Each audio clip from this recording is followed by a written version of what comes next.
Mitrais is a company which strives to build long-term, high-trust relationships with our clients as we add value to their business. Now, it might seem a bit strange to mention that at the offset, but that's something we actually believe in. We've been around for 15 years, but in fact the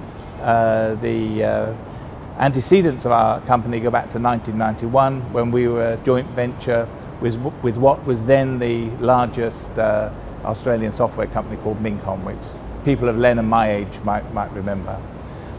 We're largely based in Indonesia. We have 500 staff, but we also have offices in Singapore, Australia, and recently in Vietnam. Well, as I said earlier, we have three lines of business. So we'll focus today, as you said, on software development, though I would mention from the mining software and the medical software perspective that we like to sell Australian products into Southeast Asia, and we're very interested in talking to people about that. But in terms of software development, we are actually, I think our value proposition is our size at 500 people.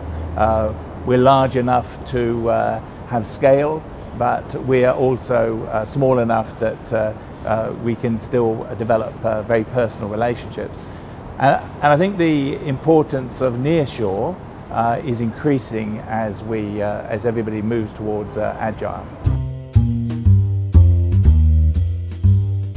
Well, by nearshore, I mean that we are in the same time zone as our clients. Our head office in Indonesia is in Bali. Although we have offices in other cities, 300 of our 500 staff are actually in Bali.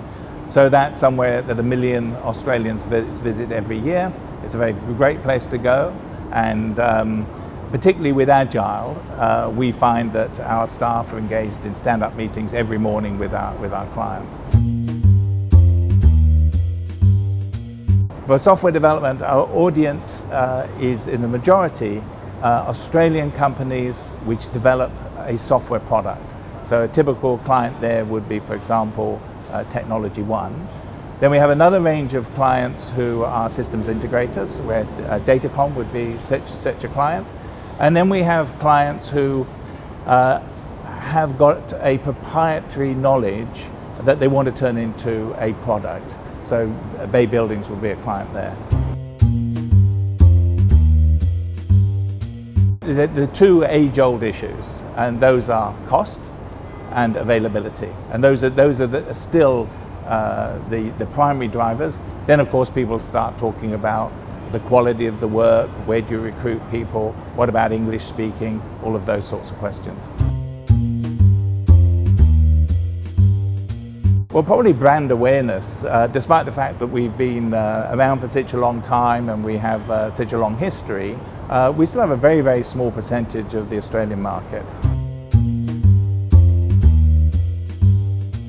That is still the opportunity. I mean, long term, we would like to replicate what we do